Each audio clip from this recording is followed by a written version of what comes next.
وزیر اعظم پاکستان عمران خان ٹیلی فون پر لوگوں کی شکایات سن کر اس کا جواب دے رہے ہیں۔ تو سب سے پہلے ہماری کوشش ہے کہ ویکسین ان کو لگائی جائے، اور اس کے بعد پھر یہ ایک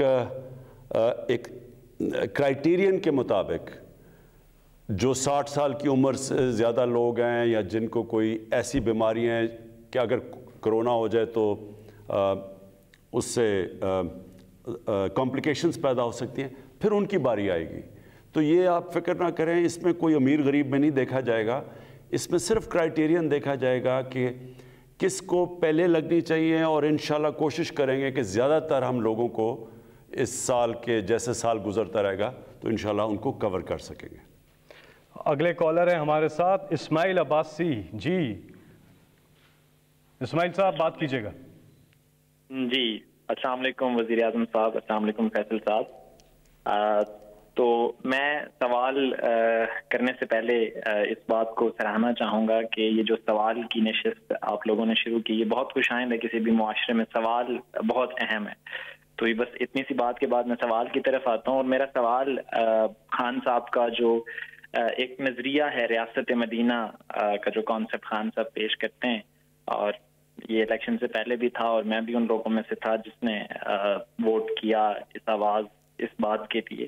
تو خان صاحب سے سوال یہ ہے کہ یہ جو ایک رومانس آج ہماری قوم کا اس کانسیپٹ کے ساتھ آپ نے بنایا ہے، تو کیا آپ سمجھتے ہیں کہ یہ رومانس اسی طرح برقرار رہے گا؟ کہیں ایسا تو نہیں ہوگا کہ یہ ایک مغالطہ ہو جائے، فیلسی ہو جائے، انٹلیکچوئل فیلسی کا شکار ہو جائیں ہم، اور جو کانسیپٹ ریاست مدینہ کا ہمارے ذہن میں ہے وہ کہیں ڈسٹارٹ تو نہیں ہو جائے گا؟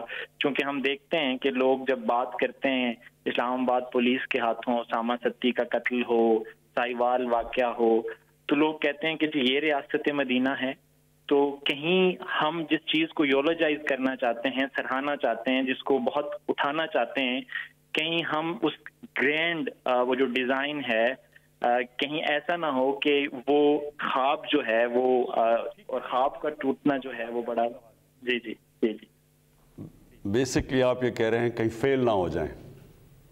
دیکھیں میں آپ کو دو مختلف چیزیں بتانا چاہتا ہوں کہ اللہ نے مجھے شاید زیادہ آزمایا اور باقی لوگوں سے زیادہ کامیابی دی، یعنی مختلف چیزوں میں زندگی میں نے بڑے بڑے گولز رکھے، کرکٹ میں، پھر ایز کیپٹن، پھر شوکت خانم، پھر نمل یونیورسٹی، اور پھر ایک وہ آدمی جس کی کوئی پولیٹیکل بیک گراؤنڈ نہیں تھی، وہ ایک 2 پارٹی سسٹم کے اندر وہ ایک پارٹی بناتا ہے، اور پھر ایک جد و جہد کے بعد وہ پارٹی اقتدار میں آ جاتی ہے، اور 2 پارٹی سسٹم جو دنیا میں کہیں نہیں ٹوٹتا۔ یہ یاد رکھیں کہ جدھر 2 پارٹیز ہیں وہ تیسری پارٹی کا آنا ناممکن ہے۔ امریکہ میں دیکھ لیں، انگلینڈ میں دیکھ لیں، اس وقت اب ہندوستان میں دیکھ لیں، جدھر بھی دیکھ لیں۔ تو لہٰذا کہنے کا مقصد یہ ہے کہ یہ ساری چیزیں جب میں کرنے گیا، تو جس طرح آج آپ کہہ رہے ہیں کہ مدینہ کی ریاست ایک یہ ایسے خواب ہی نہ رہ جائے، تو یہ سب نے مجھے زندگی میں کہا کہ یہ چیزیں نہیں ہو سکتی۔ جو بھی میں نے کام کیا ہے دنیا کہتی تھی یہ چیزیں نہیں ہو سکتی، اور وہ کیوں کہتی ہے دنیا؟ یہ یاد رکھیں، اور میں نوجوانوں کے لیے بھی بات کر رہا ہوں کہ کبھی آپ لوگوں کی باتوں سے یہ نہ ہو کہ اپنی خواب کے پیچھے نہ جائیں۔ دنیا ہمیشہ وہ چیزیں کہے گی جو ساری دنیا کرتی ہے، لیکن جب آپ کوئی ہٹ کے چیز کریں گے تو دنیا آپ کو ڈسکریج کرے گی کہ یہ نہیں ہو سکتا۔